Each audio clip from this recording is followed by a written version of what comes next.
right, good evening, everyone. Thank you for coming today. And I'd like to call the meeting to order. We have quorum. So first on the agenda is the approval of the March 17 minutes. Do I have a motion to approve it? So moved. Second? And I can't, right, because I wasn't there? All right. I'm going to do a roll call. Dan? Yes. Tom? Yes. Jack? Yes. Larry, yes. Oh, yes. Sharon? Sharon? You there? She's there. I just. Turn on your mic.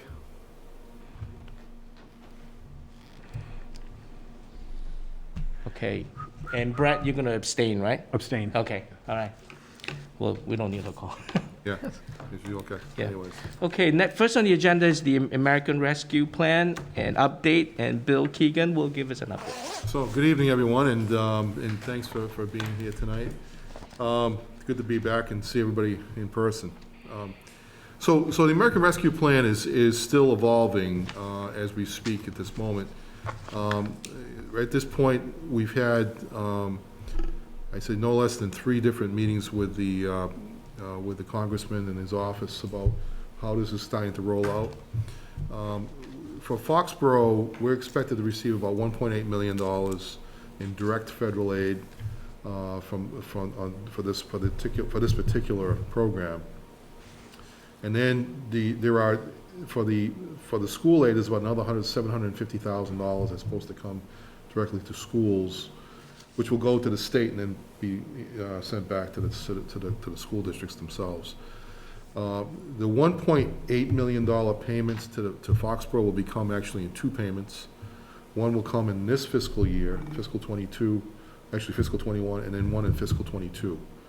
And then we have until, we have until 2024 to actually spend the money. All right.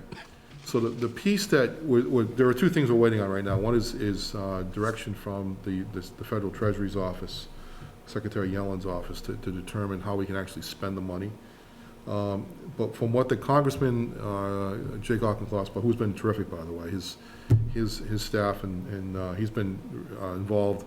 I think I've actually seen Congressman Auchincloss 3 times in 2 weeks. And I think I saw Congressman Kennedy twice in 7 years. So, I mean, so he's been really accessible, and I appreciate that, and I think we all are grateful for his efforts in this area. But what's happened is that he said that the regulation should be coming out within the next 40 to 45 days. They're saying like May 11th, we should actually see them. So they're actually accepting comments from us and from other entities to try and clarify that. The piece that's complicated, though, is there's another $137 million that's been earmarked for the county. And the reason why it's complicated is because in Massachusetts it's kind of unique, because we have county government is actually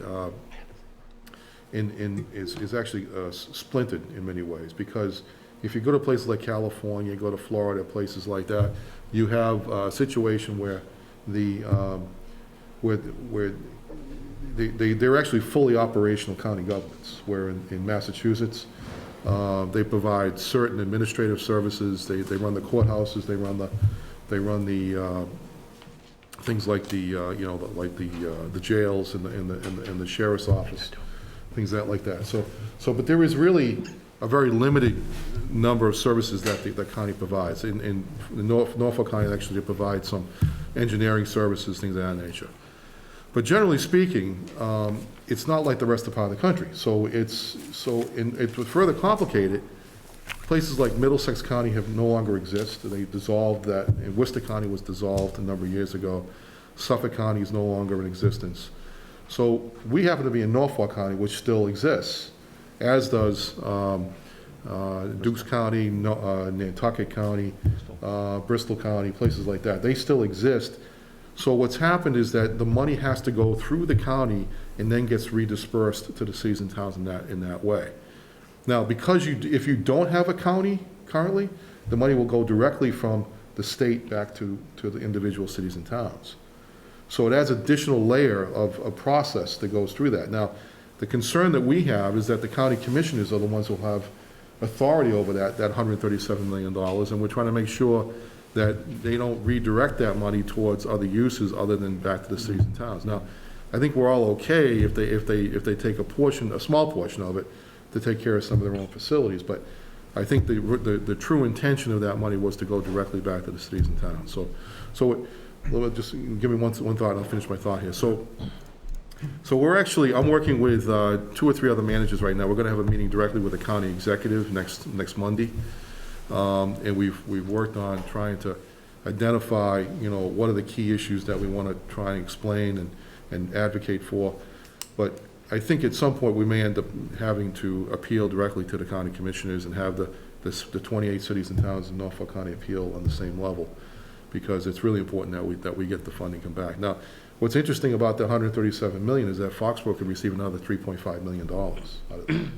So it's real money. I mean, it's something that we should really be putting an effort forward to try and get that as much as we can. So I'm sorry, you was telling me. No, I just curious, in past circumstances where this money gets distributed across countywide, is it usually evenly distributed amongst the 29 towns? Is it done by percentage population, or Yeah, it's a good question, so thank you for saying that. So it's a per capita distribution. So the cities and towns on the direct aid formula was about $99 per individual in the community. On the countywide money, though, it was about $197 per capita. So it was a much higher number, and I'm not really sure why they reached that conclusion. It's not really clear to me, I haven't seen anything that explains that, but that's the way it was done, and so that's why it's really important for us to stay active in making sure that money comes back to us. All right. So the key thing is that stay tuned, because we're actively involved in making sure that happens. Now, there's another piece to this that's really important. So the question is, how do we use the money? And the answer is, we don't know yet, because until we know how we can spend the money, we don't know what we can use it for. Generally speaking, as the Congressman indicated, that the money was supposed to be used for infrastructure, water, sewer projects, and broadband services. Those are the key things, but there are other things too that that you can use it for, including revenue loss, which is something that we obviously had here in Foxborough because the stadium was closed, and we lost all the hotel and motel tax because of that as well this past year. So we've had genuine revenue loss as a result of that. The other thing is that we want to make sure that whatever use we do, it's a short-term impact, a short-term one-time expenditure, as opposed to one that's going to be reoccurring because it's a one-shot deal. And I don't expect that we'll see another big shot of money coming from the feds. In fact, this is the first time I've seen federal revenue sharing since back in the 80s when they used to do it. But we've no longer seen that. We haven't seen that in a long, long time. So that's where we're at. So in order to get to the spending side, though, I did have a conversation with Bill Euchner and Amy Bertos and George Samia the other day about what could we possibly do. And we thought we'd come up with some ideas and then talk to the 3 major policy boards, the Board of Selectmen, the school committee, and this board, to see how we can best spend that. Because it's ultimately your money. We just want to make sure that we come up with some ideas that make sense. And it could mean as simple as do nothing and just let it flow to free cash. But the other side of that is that there are still some capital needs that we should be looking at that we didn't address this year. Which I think, actually Larry's very familiar with, because we put a lot of things off. So might be something we could revisit at some point as well. So, yes. Yeah, Bill, is there an issue that if you don't use it, you'd lose it? So you'd want to make sure it's put somewhere? So you have until 2024. So it's not imminent that we have to spend it. And it's like, so the $900,000 that would come in this fiscal year it comes late. It's going to come late. So we're going to probably not see it until probably the end of this month. We may see the actual money come in, but the regulations won't even come through until after that. So it's going to be interesting. So I think we're going to end up sitting on it for a little while until we know what we can do with it. And I think that's the key. So, yeah. I just want to clarify something you just said. You said let it float to free cash. Right. So we don't necessarily need to spend this right now. We've been kind of spending down free cash to make these last that's two right. couple years mesh, Right. we could let that float to free cash. You could, and that could be one of the policy decisions you all come up with, is that, Okay. that, what do you want to just let it flow? And, quite honestly, I don't know that we're going to have a lot of opportunity to do anything with that money, given how the lateness in the year Yeah. that we're at. So I don't know that Sure. we'll be able to do anything with it. Okay, I just wanted to clarify that point. Yeah, Thank you. Yeah, so I do think that's a viable option that we can think of. Bill, the county money, is that gonna be like the federal, you're gonna get 50%, roughly 50 upfront and 50 down the road? I don't know the answer to that. The only thing that the only amount of money that they talked about doing in 2 payments was the direct payments to the cities and towns. Right. Yeah, I don't know if that's gonna come in 2 payments, Larry, Okay. and that's to be determined. Yeah. Fair enough, it's early enough. Okay. Like what was, my wife participated in the PPP program for her office.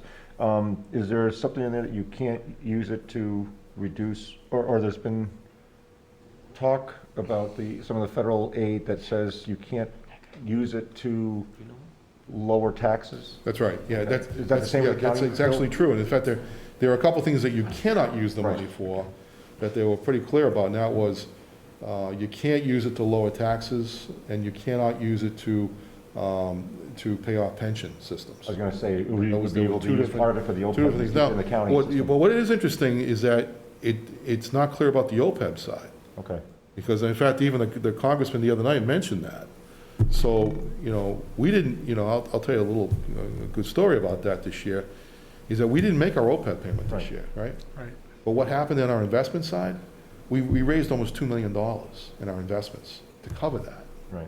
So we didn't really need to make the payment, which was great news. I mean, if we'd made the payment, it would have been on top of that. Yeah, the But stock market shot back up. it would have shot, yeah, and the market shot up again. So we don't know what the pension system is doing at this point, because we have not seen that report yet. But at least on the investment side, because we control our own investments on that.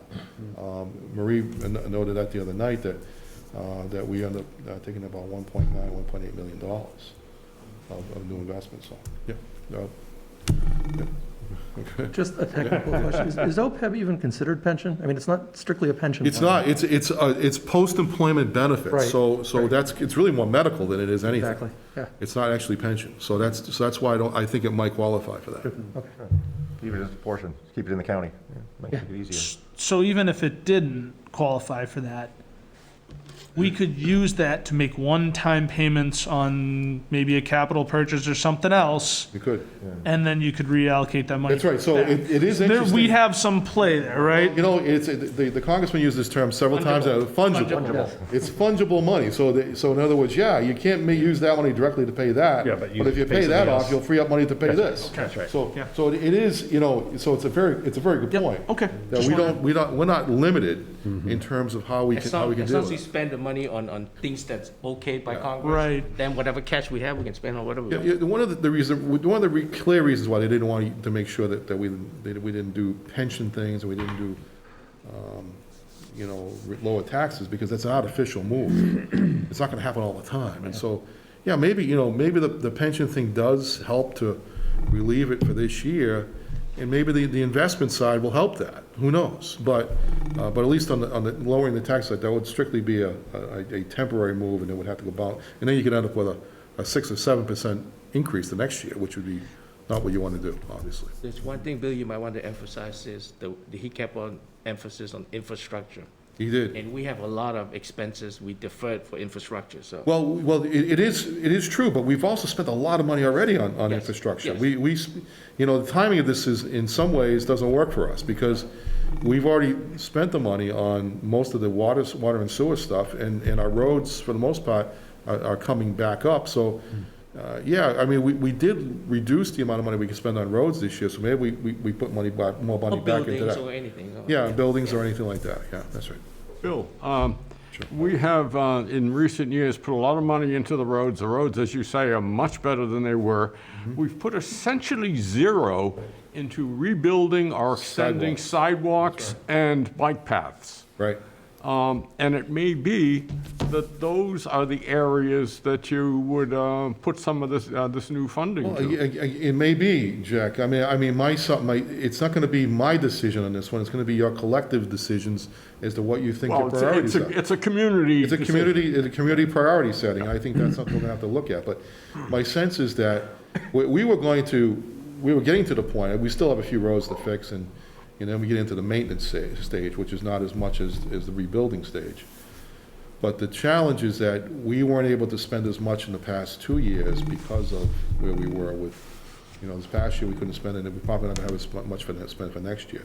So there'll be a 2-year impact on our program that we were doing to fix roads. So we're going to get behind a little bit. So we might want to fix that. To echo Jack's point, the 40 streets identified in the Complete Street program comes back with a $10 million price tag. That's So right, exactly. That's, Yeah, and that's just not, complete streets is not just roads, it's also sidewalks and bike paths. right, And bike lanes, so to Right. speak. So the key thing, what was interesting is that we were scheduled to be, if we had not been impacted by COVID, I think we were planning to be at the starting of the sidewalk improvement phase.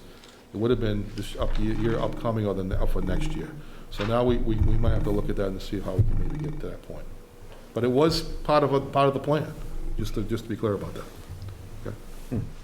Any further questions? Thank you, Bill. That's good news. You're welcome. Yep. Okay, next on the item, on the agenda is the revised or final fiscal year 22 budget.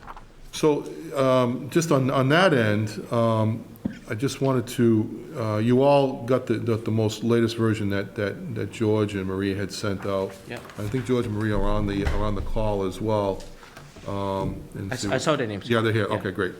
So, I will just indicate to you that, because we're at a point now where we do believe that we're in a better position than we were when we first started, for a couple of reasons. One is the fact that our health insurance costs came in lower than we thought. We were actually saved about $1.2 million this year on health insurance, and heading into next year, the rate increase was below the estimate that we used of 3%. We're down to about 2.61%.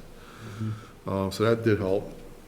Also, our pension estimate came in lower than we thought as well, and that made a difference in lowering our costs on that side as well. So that was an important consideration. And then on top of that, we were really concerned about the Southeastern Mass number because it didn't come in. It came in late. We literally just got this last week.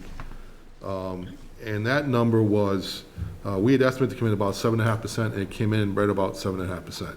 So it didn't really hurt us at all. It was up, if you look at it on paper, it's actually up about 37,000, but because of the ESSER money that they can use, that's the federal money that came in, they can actually reduce that money by 37,000. So it makes it just about even in terms of the impact. And I'm going to have the selectmen vote that next week when they meet again on the 13th. So all in all, we're at a point now where our revenues are about 2.93% up, which puts us in a position where, and also, the other concern that we wanted to do was not to go any higher in terms of use of free cash than we did this current fiscal year. We're very concerned about doing that. And at one point, we were up to 1.2 million, 1.25 million, and now we're down back to 900,000.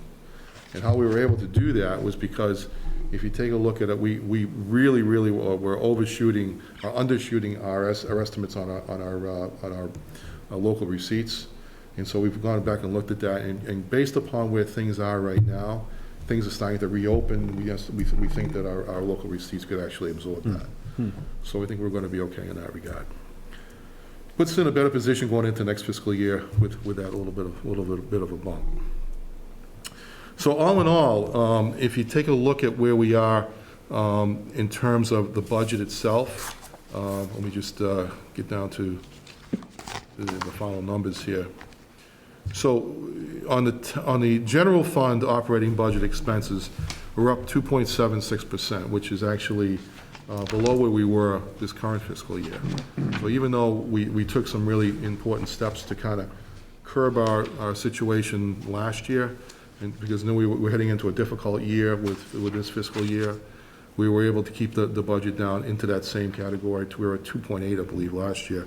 We're at 2.6 this year, 2.76 this year. The old total general fund expenses are at 2.88, and the only reason that went up a little higher was because we had to absorb a snow removal supplement now of $194,000, which has to get raised on the next fiscal year budget by law. So that's where we're at. I think I also want to share with you some really good news as well, is that we had yesterday we received notification from Standard & Poor's that we confirmed our AAA bond rating for the third time. The first time was back in 2016. The second time was in 2018, and now this is 2021. It's been confirmed again. What was interesting was that they were very complimentary about how we managed to get through this particular year. And they said that, generally speaking, they gave us really high management marks in terms of how we handle things, and actually very good marks on our budget practices as well. So that was good news to see that too. And so that's a worldwide agency that looks at this on the outside looking in, and said that, and they looked at us and said that we were doing a pretty good job. So that's good to hear that, and it's good to have that kind of confirmation. That's great news, and it impacts what we can borrow money for. Exactly right. So what does a AAA bond rating mean? Yep. It's essentially like having a 900 credit rating, is what it is, because that's a personal credit rating. If you wanted to go borrow money to go, say, buy a car or to borrow for a house, you get the best rating, the best rate available because of that. So that's the same thing that applies to us. We're going to market next week for the water bonds, about 9.2 million. And we think that'll have a significant impact. Now, to go to show you how much of that of an impact that really had last time we went to the market, we were borrowing money within the ones, which was extraordinary. That's practically free money when you think about it. Yeah. I don't know if we'll quite get to that point this time, because the market has shifted a little bit upward, but I do think it'll be within the twos. I don't expect it to be much higher than that. And we estimated, I think, around 3.5 in terms of how we estimated for the project originally. So I think we'll be okay. I think we may even see that number come down. It could drive the borrowing cost down even further than what we anticipated. So that's the latest. I know George and Maria are on the call as well, so if they want to add anything, I'll defer to them at this point. But that's the latest information I have. I'll just throw in one thing, Bill, through you, Larry, obviously. Mm-hmm. I think if you take a look at everything, Bill was on it anyway, mm-hmm. and if you take everything into context, meaning you've got an audit that usually comes out pretty good, you've got a Standard & Poor's rating that usually comes out pretty good, we have a free cash at the end of the year, kind of tells you where we are. All these things are single indicators, which when you put them all together tells you where you are for the town. So that AAA does mean a lot. Oh, and if you put it in conjunction with a lot of other things, I think it kind of says it for you. So. No idea. Yeah. So. Okay. Thanks, all right. George. Thanks, George. Thank you, George. Any questions on the revised budget? I don't know what was expected originally for FY 2022, but just going to the post office today, is there any word as to when things will start on that Wall Street project? When those revenues will start coming in? Yeah, all I know, Tom, is that the contractor has in fact reached out to the town and is actually very much interested in starting and getting going this spring. So I think to the extent that that projects, I think what held up a lot of projects this past year was supplies. Yep.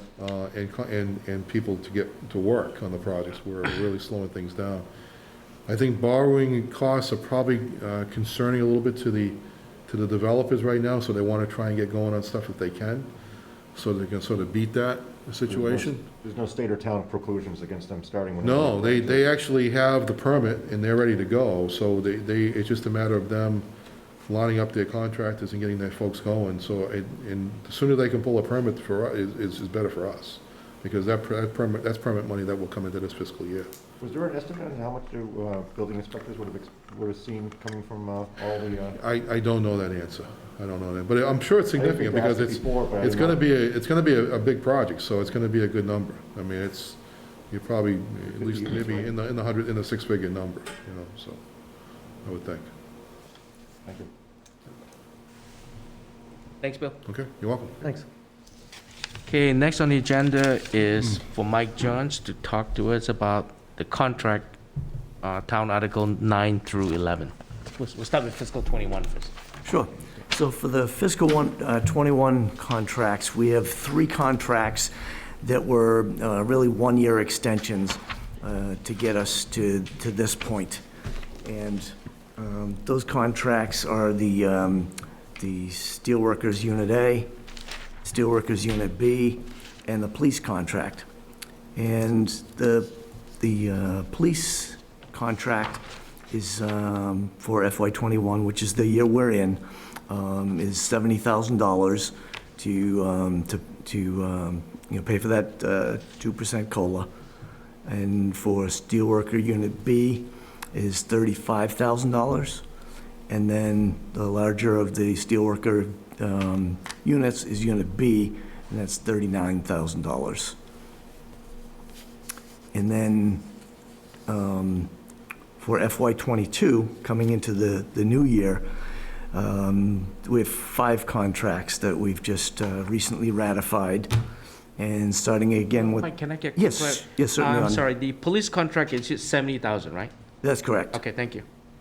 Got it. How's that? So Chairman, and I just want to interject here just for 1 second, is that I will tell you, about a month ago, I wouldn't have given you a dime towards a bet that we were going to have all these 5 contracts done. So I think a lot of credit goes to Mike and his diligence and effort, but also to the unions for sitting down and really getting this job done. So I give credit to both sides for working this out in a very short window of time. And the Chief Grace had noted the other night that this is, I think, the first time in 22 years that the contract for the police officers has been solved before the start of the contract year.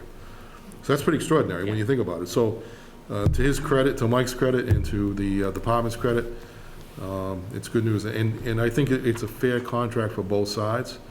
As Mike noted, both sides left the room not 100% happy, but that usually means it's a good deal. It's a good contract. It's a good contract, because not everybody's one side is happier than the other one, so that's actually a good sign. Usually good. Usually a good sign. Go ahead, Mike. And we were on the FY22 contracts. We were back to the table many times. In fact, George, Marie, and I spent just shy of 38 hours at the bargaining table amongst the 5 units. And then, of course, the prep work and all that in between. And that means that those unit members were there as well. And Chris Gallagher, our DPW director, there was with us, of course, with all the DPW work, and the police chief. But anyways, for the FY22 contracts, the police contract is $73,000. The Steelworker Unit A contract is $37,000. Steelworker Unit B, the cost of that is $41,000. And DPW, that contract cost is $37,000. And the library is the 5th one, and that was $24,000.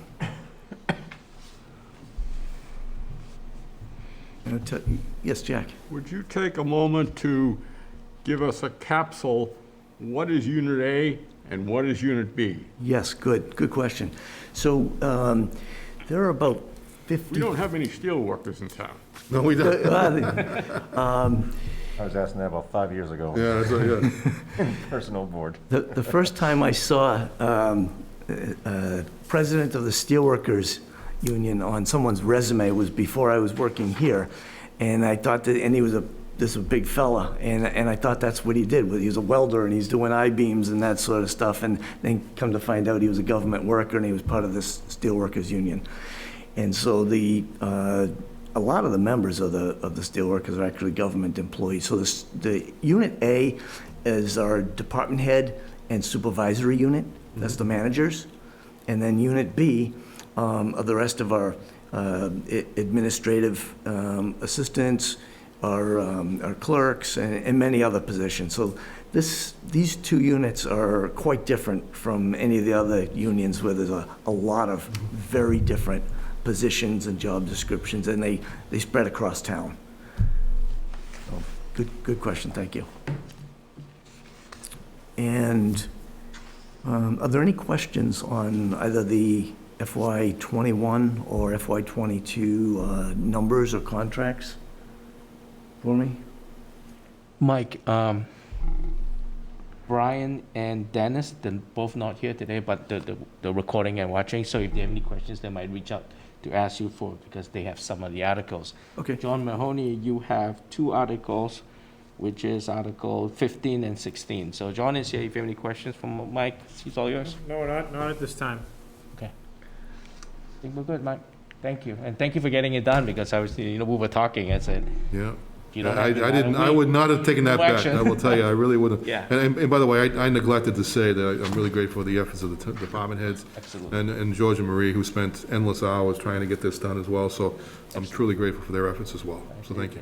It's There was great effort some, by everyone, you and workers. there was some guidance going into this year, and that was that, the selectmen and Bill really wanted the contracts wrapped up by the end of March, by the selectmen's last March meeting, if they were going to go to town meeting. Had we crossed over that, I don't know how tightly we would have been held to that, Right. but I took that very seriously, to give the selectmen time to digest this. And I went into in very fine detail in executive session with the selectmen as far as what comprises those numbers, all the different components.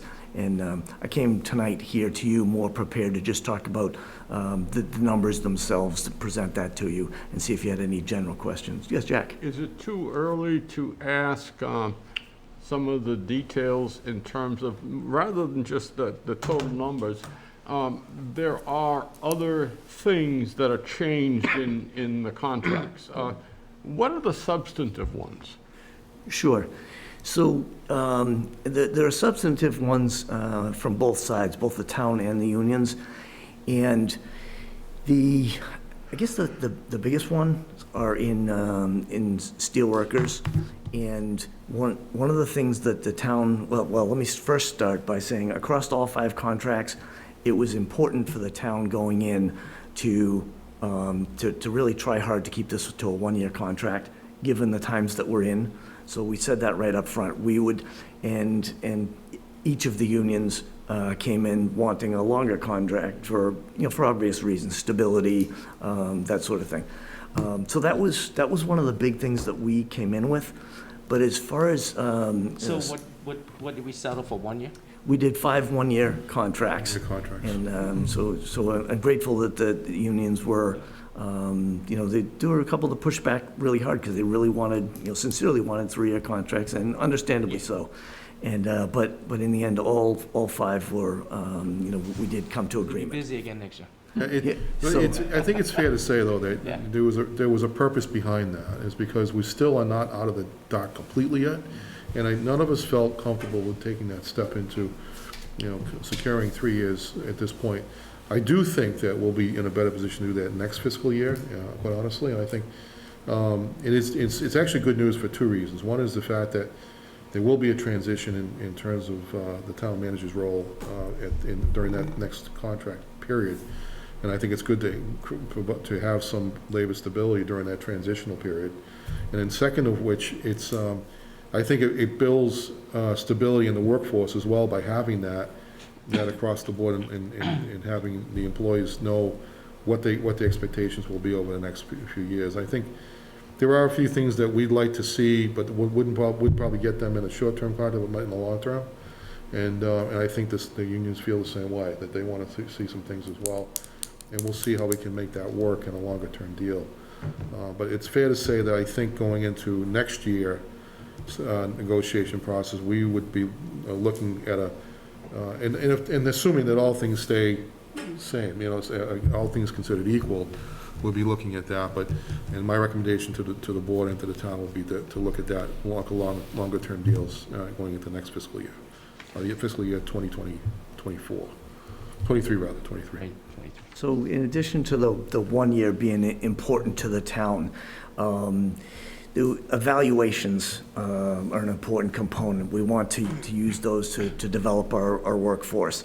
And it was only within the last 5 or 6 years that we actually got evaluations into all of the bargaining units. In fact, the library was the last unit that we got evaluations on, and that was 3 years ago. No, 2 years ago. But one of the important things this time was to take hold of some more substantial evaluations, especially in the steelworkers. So back to your question about, what are the steelworkers? In Unit A, those are our supervisors. So water supervisor, highway, DPW, tree and park supervisors, and then our assistant superintendents, our department heads, these are folks that had the same evaluation instrument that we were using for Unit B. And it was something that, often you'll have, and not just in town here, but often you'll have unions pushing back really hard against evaluations because it can be used to deprive somebody of a raise, a step raise. And we've worked really hard to build trust and to make these evaluation instruments a developmental tool. So Bill and I say all the time, we don't use evaluations as a weapon, we use them as a developmental tool to create a better, more unified, better performing, more efficient and effective workforce, and to also work with people individually or as a group to make them more cohesive and better. So Unit A in particular, being evaluated on evaluations that really were not appropriate for their level, for the skill. So there was no evaluation of their budgeting skills, their managing of a team or a workforce skill. It was really very rudimentary. So that was important, and so that was something that we got. One of the more costly things that spread actually across both DPW and our Unit A were, let me back up for 1 second. Once upon a time, and you'll remember about 10 years ago, there was water, and there was tree and park, and there was highway, and they was separate. And then, to really create a more efficient public works component, we put them together. And that's done great things as far as, creating efficiencies in money, but also in getting things done time-wise. And so we all remember the days when we would go out and pave a road, and the next year or 2 years after that, we'd rip up a road to run a pipe down the middle of it. So we don't do that anymore. It's under one roof. So when we brought folks under one roof, those 4 divisions, we took a water division, which is very, very different than the other 3 divisions. So they have very clear steps or pathway to their advancement. If somebody gets a new distribution license or a new treatment license to a certain level, that's their next step, where it's not quite as well defined in the other 3 divisions. Now, we do have there's a pathway, and certainly people can advance.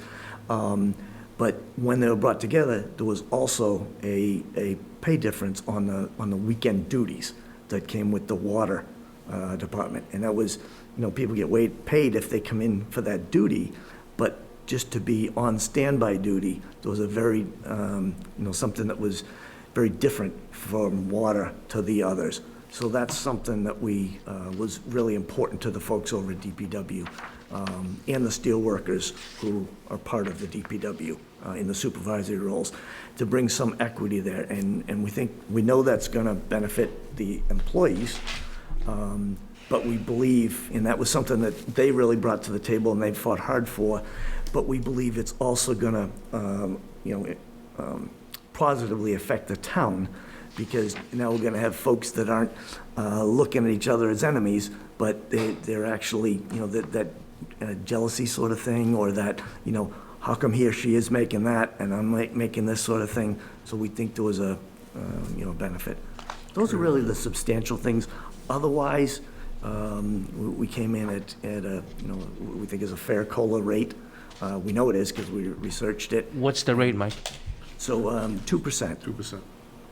And we researched that actually across the state as well as within our 15-town comparables, and that's where the rates are. And we looked at that over the past 5 years, but particularly for FY '21 and '22.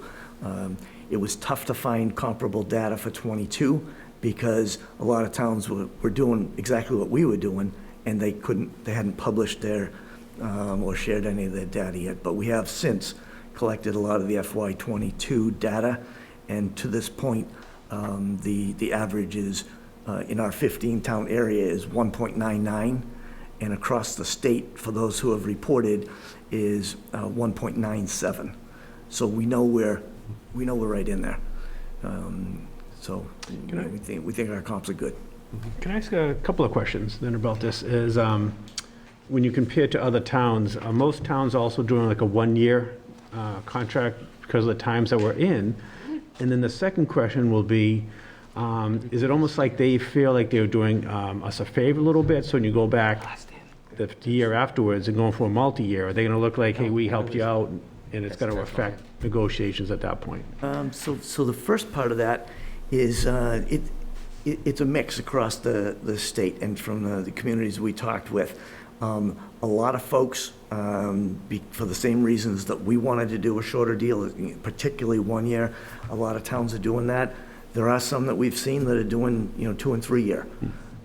So we didn't want to take a chance because we just don't know. Things could be great next year, or things, we I think think it's wise, yeah, sure, doing the 1 year. we just think we'll be in a much better position in a year or even 6 months when we start talking about these contracts to, we're on a little more solid ground. So, but there was a mix across the state of what other people are doing, and it was generally 1 or 3 year. What was the other part of your question? As far as how are you going to negotiate when you come back to look at a multi-year? They're going to look yes. to say like, hey, we helped you out in that 1 year, now they might play a little harder ball and say you owe us or something. Not really. Okay, good. Because when we walk away from the table, once, the MOA is written and ready to go to get ratified, Yep. that deal is on the table, and there's give and take there, but we walk away from that. And then when we come into negotiating next January, it's time to, line up at the table, and the table's clear until we start putting proposal on there. Yeah. So neither side starts out behind in the beginning of negotiations. It's a fair question, but the answer is simply, from what I can see, no. The answer is no. And the reason why is because I think everybody here understood that, we're in a little bit of an uncertain time.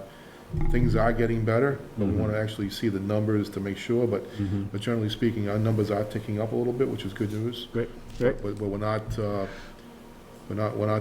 yet, and I just want, until we get past, I'd say we'll have a better feeling about this where we are probably by September of this year. We'll get a better feeling for that. But having said that, there clearly is an interest on both sides to do a multi-year agreement going into the next few years, because as I said earlier, that you can usually get more substantial agreements on a multi-year agreement than you can with just a short-term agreement, because obviously both parties there's going to be give and take in order to get there. Good. Thank you. Those are good questions. Thank you, Mike. Any further questions for Mike? Thank you, sir. Thank you. Bill, just a quick clarification on the southeastern budget. When you bring it to the Sure. selectmen Yep. the next meeting, Yep. just email me the number, so Bernard, when we do the vote, we know what the new number is. Sure, yeah, so the new number will be roughly about $37,000. Yeah, but Bernard wants to, we want to read out the actual. Fair enough, number, yeah, so that's- we'll take care of that, but by the next time. so It's the good, 13th, it's yeah. good, it's coming down, so. Yeah, it's good, it's gonna fit within the number that we actually projected Right. anyway, so it's a good thing. Okay. Okay, I think we are done with Mike and Bill. Bill, you're welcome to stay, of course, and Mike too. And then we're gonna start voting on the non-budget town articles. I know last week we went through, a lot of people gave a quick presentation on the articles. And actually, oh, you're not leaving, right, Bill? No. Good, I'm gonna talk to you after that, okay. So, the best way to do is go in order of the articles, so that we won't miss anything. Sharon had to sign off, she doesn't feel good, so anything that deals with Sharon, we're done. Dennis was supposedly gonna zoom in, but he hasn't confirmed yet, so if we get to Dennis and he's not here, we'll skip him. So the first thing on the town article is item number 6, and that, 1, 2, 3, yeah. Town Article 6, which is the revolving fund. Yeah, this Bylaw is, amendment. yeah, this is just setting up the 2 new revolving funds for the fire department vaccinations and for the school. The fact the school takes in money, it needs to be able to spend that money on computer upgrade and repair. So it's a pretty straightforward one. Any questions for Paul? Anyone? No? I have a question, not necessarily for Paul, probably best suited for Bill. Have we ever disbanded a revolving fund? Not in the time I've been here, it may have happened, but. So I guess my point is for the vaccinations, this revolving fund, we're assuming that this will be disbanded in the next couple of years, right? Yeah, it could potentially, yeah. It can't be used for anything else, right? We don't think so, I mean. Okay, I'm just, Yeah, I mean, the only other thought on that, Dan, would be, I don't think, it wouldn't be our goal to try and keep it there if there was no use for it, but. right. If there's another medical use, then we would probably want to come back and clarify that for that purpose. Now, would that have to be would that have to go to town meeting It would, to be appropriated in a different direction? Okay, all right, cool. would have to be defined. I mean, the reason I'm asking is I see the IT revolving account going a long time, right? I think we all do. But the vaccination one, I think we all hope Yeah. is only 2 or 3 years Dragon max, Tail right? what was that? Conceivably, that's true. That's true. Right. But it could be, unless there's another medical type use that would make sense to use. Another that. pandemic or whatever. Yeah, yeah. but it Okay. would be- Well, Could I comment on that? Go ahead, Mike. Go ahead, Mike. Oh, hey.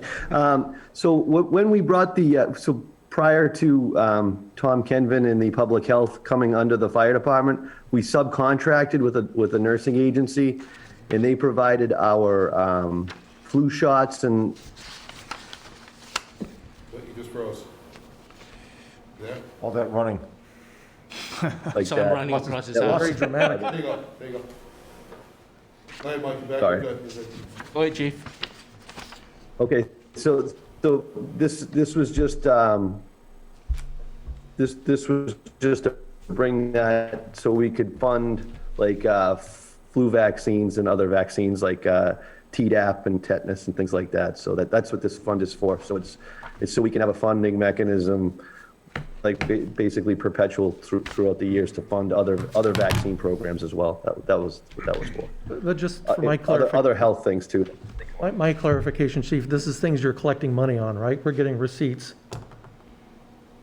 Yes, that's correct. Yep. Things like we had a big flu clinic. We had about 500 doses of flu. So we have to expend. We have to purchase them from the various vaccine distributors.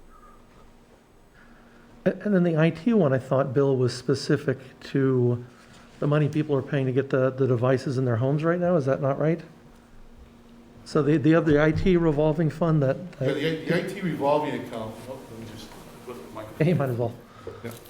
The IT revolving account was needed because What they're trying to do is they need to collect a certain amount of money from residents to repair the computers if they break. Right.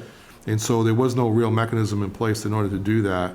So this is actually a necessitated by virtue of the fact that the world we've become is very home computer driven. So we have to do it that way.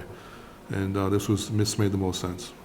But going back to Dan's question, absent a pandemic or some sort of thing where we're doing a lot of hybrid and at home, this fund really shouldn't have a life. It shouldn't have a long life, but it is, unless, like as I said, Mike mentioned that there could be other vaccines that the fire Yeah. department issues. Yeah, I was thinking more So- about the IT fund. Yeah. No, exactly, the IT should go on because Yeah. right now every kid gets a computer Okay, home. okay. So going forward, that Got it, got it. $35 will be paying. If you break it, Got it. that's your insurance. Okay, So so it's gonna stay. But if we ever did like another type of vaccination type program, that fund would be available for them so they can collect the money for doing it and then buy more vaccines and then continue to use it and then continue to build the program based on that. So they've become very adept at doing this and similarly, Mike has been very good at he's very entrepreneurial in his approach, so that's a good thing for us, and I think that to an extent that we can continue to support that. But, the short answer is that we hope that won't be a long-term need for it, but unless there's something else that comes up we haven't thought about. Tom has a Excuse me. question. That provides, like, when they were working in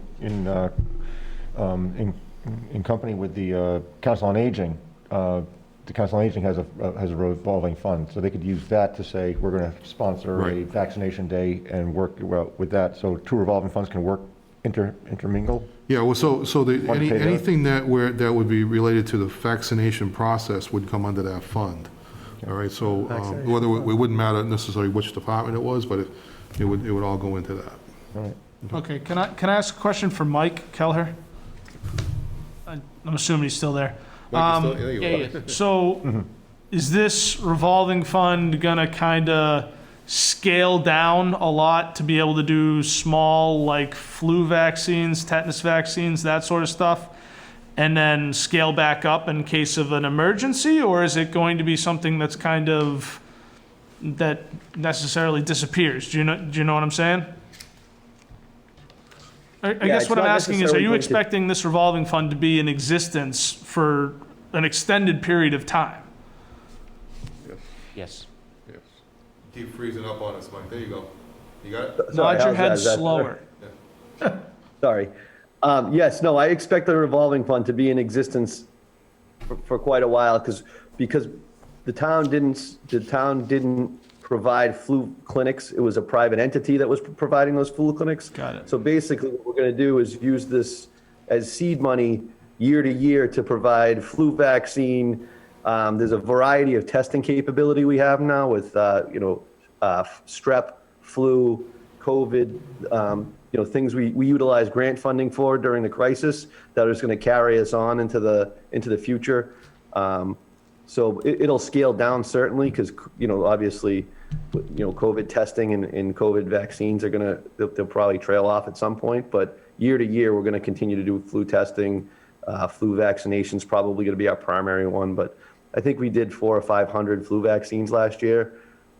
We've probably done 2,000 maybe COVID vaccines just off the cuff. So it's going to be dramatically lower, but this will be seed money year to year, so it doesn't have to be pulled from somebody's budget. So it'll be fun. The vaccine program will fund the vaccine program. Yeah, that's what I was going to ask. So did that used to be included under your budget or another budget? Are we freeing up some money here for you guys to be able to, use in other areas? Or is that something that was just basically straight up by those nursing folks? No, this year I had to purchase I had to eat the flu vaccine out of our budget. It was about $8,000 or $9,000. Okay, thanks. You're welcome. So that's going to lead me to a question on the next article, but let's vote put on forward that we should go ahead and vote on this. Yeah, can I have a motion to vote on Article number 6? I so move. Second? Second. Okay. Well, since we have no one on Zoom, I don't have to do a roll call. So any further discussion?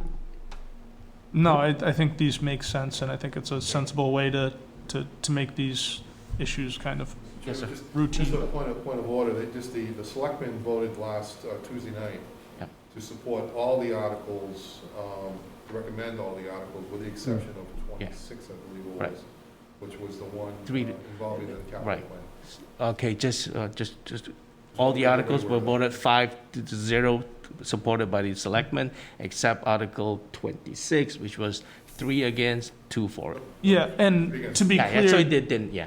to be clear, so everyone knows, they voted them all as a block as well. Yes. They didn't vote them Yes, correct, additionally. correct, Right. correct. Yes, They correct. voted them all. Okay. Which we won't be doing. We 'cause won't have be doing- people we'll in do and one out at a and whatever, time, yeah. but they voted them all as a block. Correct. So do we have a vote? Yeah, so all in favor?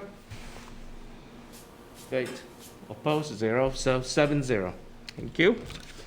Right, I'm gonna jump- Article number 7, Article again, it's 7, so Paul. these are the actual spending limits for the revolving fund. So my question, Bill, is, so if you look at this, we're actually sort of, retroactive is not the right word here because we're still in that fiscal year, but for the 2 new revolving funds, we're setting aside a cap. What are the implications for the money he has spent, paid out of his own budget here? How does this work? So the cap, the number that we set in there should be fine for the one that have been set for now. Okay. And if we needed to, at any point in time, if, say, for instance, we go back in the fall and we could adjust that number if we needed to. So it is a number that can be adjusted from time to time based upon the need. Okay? So these are the dollars for those 2, plus all the ones going forward. The only big change was the Council on Aging. They're hoping to have a spring trip. So that's a big jump there, but these are relatively straightforward as well. I don't remember if you explained it last time, but can you explain how they affect, so they split up into what, 2021 and 2022 budget, don't we have, right? So we have a little bit of money coming into this year's budget, correct? So the new ones, Yes, could not be, we would normally, we were gonna vote those in the fall, but we couldn't do it. correct, yep. So now we're doing it now, so prospective, it'll be for this fiscal year, and then we'll do prospectively for '22 as well. Okay, all right, thank you. Yep. We're essentially funding, or putting a spending limit on some things that we didn't know were going to happen. Exactly, Right. yep. Yeah, it's not appropriating funds, this is allowing you to spend the Exactly. funds Just they with the have. cap. I just wanted to make sure that everyone understood that, because it took me a little while to wrap my head around it last No, time. Because the other 5 are already in existence, so Right. they already have. To Tom's point, not everybody listening or in the room may know the full details. This is really just a spending limit for operations where we're taking in money. Right. It caps it, it's not actual budget dollars. Yep. And I move we accept the article. A second? Second. Okay. Any further discussion? Okay, all in favor? 7-0. Article 8, Paul. So Article 8 is a cleanup item. When we had Article 23 2 years ago, we forgot a clause that allowed us to take the premiums we take in on the bond to actually pay the bond down, so we are going back and amending that. Any discussion? It's a technical correction, I believe, That's right. on this one. An important one, yeah. So I move that we accept it. Do a second? Okay. Any further discussion? Nope. All in favor? 7-0. Okay, Article 9 through 16, we will wait until next week. And then next one is Article 17. Sharon is offline now. So the next person that's available is Article 19. Tom? Give us your little, Yeah, as he came on at the last meeting we had to further explain this one, there's no real concerns here. It's voting the authorization of the board to transfer the town-owned land off Oak Street. It's we talked about the butterflies and mushrooms. So I don't see there's no real major concerns that came up with our discussion when we were questioning him, or I haven't had anybody come to me with regards to, you forgot to ask about this, or I have concerns. No one from town has come to me with that. any further questions for Tom? Okay, Tom, you want to make a motion? I will make a motion to accept this. Second? Okay. Any further discussion? No? All in favor? Opposed? Oh, favor, okay. 7-0. Okay, Article 20, Dennis is not here. Article 21, Sewer District. John? Yep, so there is a condo off of Mechanic Street. I believe it has about, I think about 16 units, and this is simply a request to extend the sewer district over the condo development so that sometime in the future, if that condo board decides they want sewer, they can move forward with the project. It doesn't cost the town any money. All it does is make them eligible to request that in the future. So I don't see any reason why we should oppose it. There's plenty of sewer capacity right now. Any further question? Are those, excuse me, are those the ones behind, on the other side of the traffic light there before Pine Street? Ones that were just built a couple of years ago? I think it's closer to Ahern. No, I'm sorry, this- yeah, it's closer to Ahern. This would be across from the graveyard Yeah. at the corner of Mechanic and And Chestnut. Chestnut, yeah. Tom, you know, Okay. that's a condo development. Oh, okay, those- Across, oh, those, across from okay. Ahern, Those- if yep, you're coming yep, from yep, Chestnut, yep. it's around that area.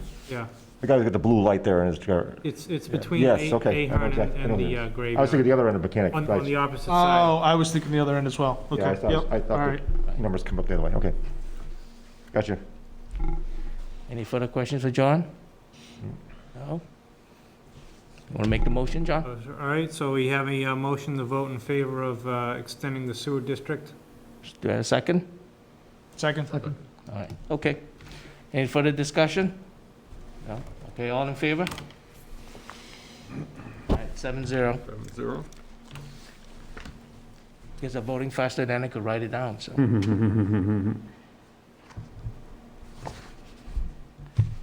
Okay, Article 23, Brad? Okay, Article 23 had to do with a correction to the historic Baker Street Historic District map. It didn't seem it was that complicated. It says some things that corrections that just had to be done, no change of the boundary. Cutting buildings in half, that's all. Okay, right. Didn't seem too complicated. I think that's all we had with that one. Any further questions for Brad? Brad, did you walk around and check out the district? I did not.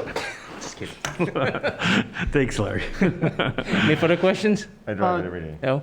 All it does is cut the Doolittle home in half, correct? Mm-hmm. Okay. Okay. So I make a motion to accept the Article little one. 23? A second? Second. Okay, Dan. All right. Any further discussion?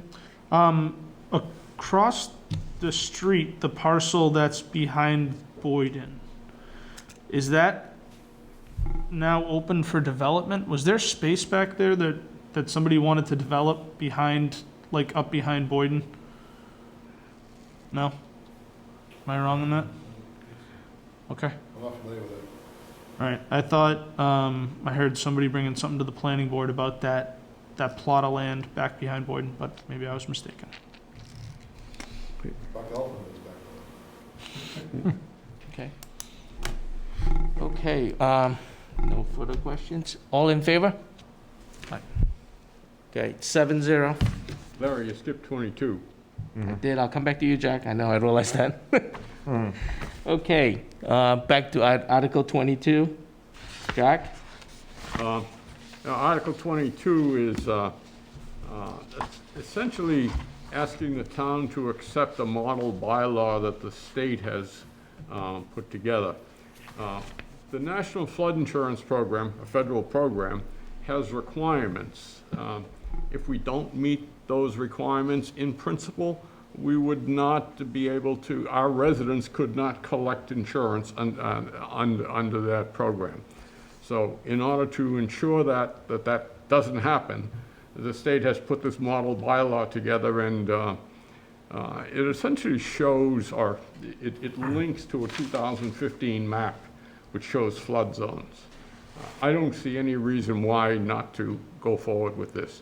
It replaces a much shorter floodplain article or bylaw, which is much less specific. I think when I get my home insurance, it defaults to as if you are in a floodplain if you don't have these plans to show that you aren't in a floodplain. I think And that's Jack, the- if we the don't original adopt default. this, the So- availability of flood insurance to residents? Well, if we don't accept this, there is a risk that if somebody is flooded out, they will not be able to collect insurance. Qualify Now, for how that. real that risk is, I'm not sure. Actually, in Massachusetts, I should know because I work in a bank, there are, I believe, 6 communities in the whole state that did not adopt the FEMA flood map plan.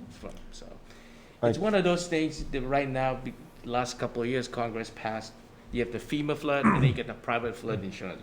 But bottom line is that the FEMA program is better, it's cheaper versus the private. Yeah. Now, I did, when I had my meeting with Chris, because I thought this might have something to do with dam projects, and the one on West Street is the one that we're currently dealing with now, but there's like 8 dams that we're responsible for in this town. So it could come into effect later on if there's other issues that need to be taken care of. But at least for the West Street project, that's the one that's under work now. He says that the projections weren't that it was not going to backfill and create more water more wetlands than already is there. So it wasn't going to impact this. Wouldn't affect impacted. It shouldn't affect this one here. And but it's always that's why they keep redoing them every 10 years, and this is just part of that normal cycle of going through it. I just want to make sure it wasn't going to hold this up. When I asked him, I said, "Is that project going to delay this?" And he said, "No." Any further questions for Jack? So I move we approve Article 22 as written. You have a second? Second. Okay, Tom. Okay, any further discussion? Okay, all in favor? 7-0. Getting monotonous. So Article 22, Article 22. Okay, next one is Article 24, Tom. Yeah, as Paige was telling us, it's simply a correction for the legal record, administrative correction. What was it here? You're replacing the chart as to what the building zone code it was changed. They don't remember exactly when, but it reflected as wrong in the bylaws. So now I just want to correct it right back to where it's supposed to be. That's all. So is it a technical Housekeeping rule. correction then? Tom, It's this- housekeeping? Yeah, Tom, Housekeeping. this is just something, they put the wrong letter symbols in, something Either the like that? chart didn't transfer properly when they were typesetting it and put it in, Okay. and it just picked up the wrong information on that line. So they're just putting it back to where it was prior. Okay. Housekeeping? Okay, so housekeeping. Okay, you want to make a motion, I Tom? make a motion, Article Second. 24. Okay, Accept. got the second there. Do you have a question? No. Okay. Any further discussion? No. All in favor? 7-0. Okay, next one is Article 25. Brett? Great. Okay, so this was, again, given by Paige. It was, she had said it was a standard procedure. It was just acceptance of Conjun Circle as a public way within the Highland Farm subdivision. Wasn't really a whole lot of discussion on it. It just seems straightforward record keeping somewhat, I have a right? question. Though. I know years ago, we have someone on AdCom, I won't mention names, when that person did the street acceptance, he walked and checked out the whole street and make sure that the water was draining properly. I will do So I'm that just next curious, year. Did you do it? Next year. Well, this Don't weekend. laugh, he did it. Did you? Okay. I do. I take it seriously. No, I mean, I know these areas, but, right. So next year, make sure. I will do a physical walkthrough. Okay, pour some water, see the drainage to make sure. I will do that. Okay, any further questions for Brad? Brad, would you like, okay, go ahead. Yeah, so this is part of a subdivision. Do we know if any of the other cul-de-sacs or parts of the street are left not public way, and why was this one waiting for us? Chris is gonna jump on. Hey, Chris, can you answer the question? Yeah, so everything else in that neighborhood has already been accepted. There were a few transfers of ownership within that development through the project. So this was just the last piece of that subdivision that finally got built. Houses are all built, roads up to where it needs to be. So it's now ready to be accepted. Okay, thank you. Thank you. Okay, Brad, you wanna So make a again, a motion? motion to accept Article 25 as recommended. Second? Second. Okay. Any further questions, discussion? No? All in favor? 7-0. Brendan, just so you know, they always make the new guy walk those things, so. Yes, absolutely. I caught that. You know, I It's did like a He rite of did it. passage, right? No, I did better than that. When I walked them last year, I conned my wife into joining me. I was so impressed. My first time, like, wow. You had your tape measure too, didn't you? Yeah, I don't think you ever walked through these things, but. Okay, now the next one is Article 26. Dan? Are we gonna go through Article 26 tonight? You might think there's only 7 of the 11 here. Yeah. Yeah. I was thinking there might be a Because that lot might be more some comments Okay, discussion than what we have. that's fine. Do you want to at least give us whatever you have, a summary of what's going on for now? Yeah. Yeah. Let me just kind of give everyone a view into where I am in the process right now.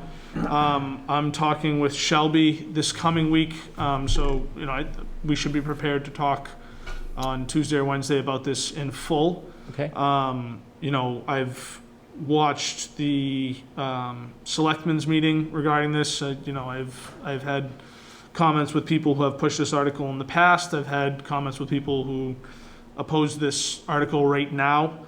And I think it should bring a lively discussion next week. I don't want to get too deep into it now. I think one thing that I'm going to continue to stress is that our job here is to advise the town of Foxborough.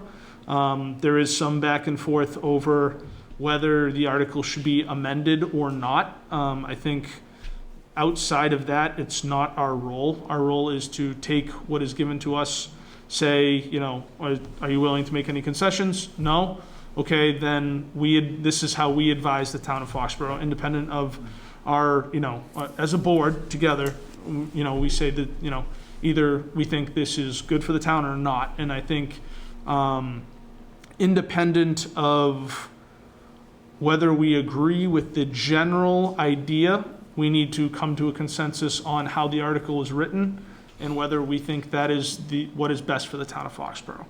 Going through it, I think I made it pretty clear in my questions when Shelby was on that I had a few issues with the way some of the article was written.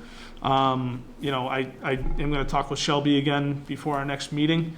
I'm hoping that I can get a better grasp on why there's no give and take, no comments going back and forth. And hopefully come to an agreement on, how we can best, make some changes and keep everyone happy. And, if we can't, then we'll have to, vote on it the way it is, and that'll be that. But again, I want to, have a final talk with Shelby, wrap it all up. I'll likely have, I don't want to say prepared statements for next Tuesday, but, basically Wednesday. have talking points essentially of, basically, what I'll do is I'll read the article, call out any issues I may have, call out if they're going to be addressed or not, then open up the floor after that is how I'll approach it. I think it's going to be a lively discussion here, and I think it's going to be a lively discussion at town meeting, and I think it should be. I think it's an important enough article that if it wasn't, I'd be disappointed that people weren't taking it so seriously. Bill, can I ask you a question for clarification? A citizen petition, only the citizens that did the petition can make changes to the article, correct? Correct. Because if there are no changes, we vote as is. Yeah, that's right, you vote Up or on it down, as yeah. it's presented. Yeah, And, okay. Only the presenter can make the. Does So, that follow-up change it? question. Oh, go ahead. I know we're using town meeting rules as opposed to Robert's Rules of Order, but does that change have to come from the floor, or can it come from the podium, from the presenter, owner of the bill? And can they reject it as being unwarranted or unfavorable to the bill?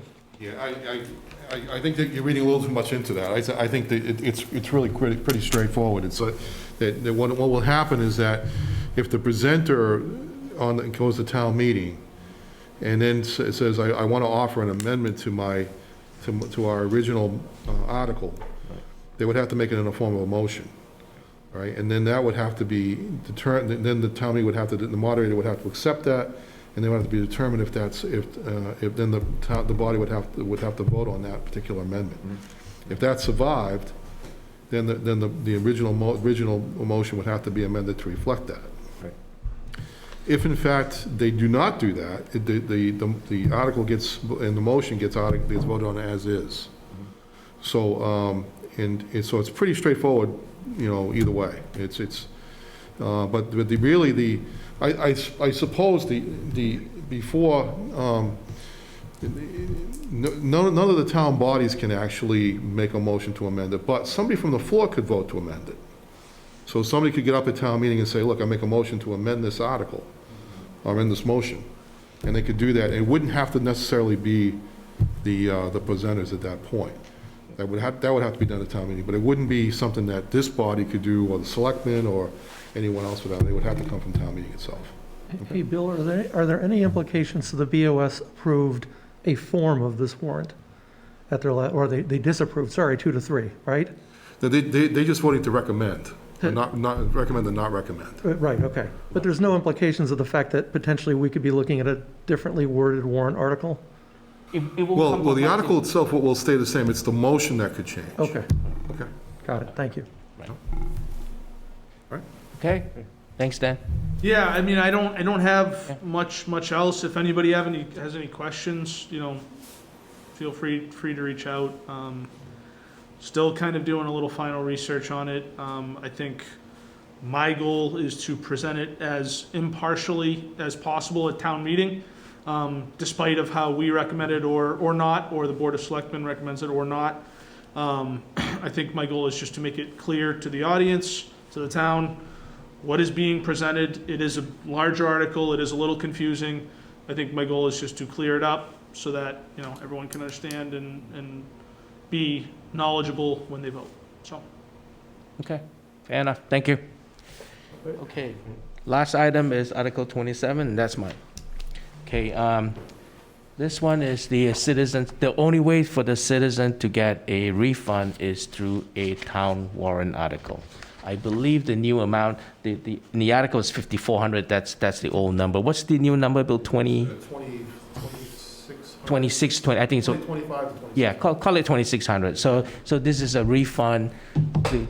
That's still something that's going on for about 14 years, and this article is the only way for the citizens to get her money back. And I think we all saw the presentation from Jim DeValis a couple of weeks ago. So if you have any questions, I'm happy to answer on this article. But this is the only way to do it. There's no way Bill could write a check, or it's just. Is that a motion that's got to be on the floor to change that number because it's already in the warrant? No, the motion, it's this body could actually vote to recommend the motion that's lower. Lower. If it was higher than that, that would be a problem. Right. But if it's lower, it can actually, this body can actually recommend a lower number. Right. Is that what we should be voting on, is the lower number? So we need The motion. The article's going to stay the same, but Okay. the motion will be small, Okay. will be low. Okay? The motion the one that we get Town meeting. from Frank Right. at town Right. meeting will have the exact amount. Right. I talked to Jim DeValis since his presentation is he agreed to the new amount, plus he was going to put in plus $1. Yeah. So this is what he told me. So whatever the amount is, Right. 2,600, and add $1 to it, 26 over. So any questions? Any further questions? Anyone?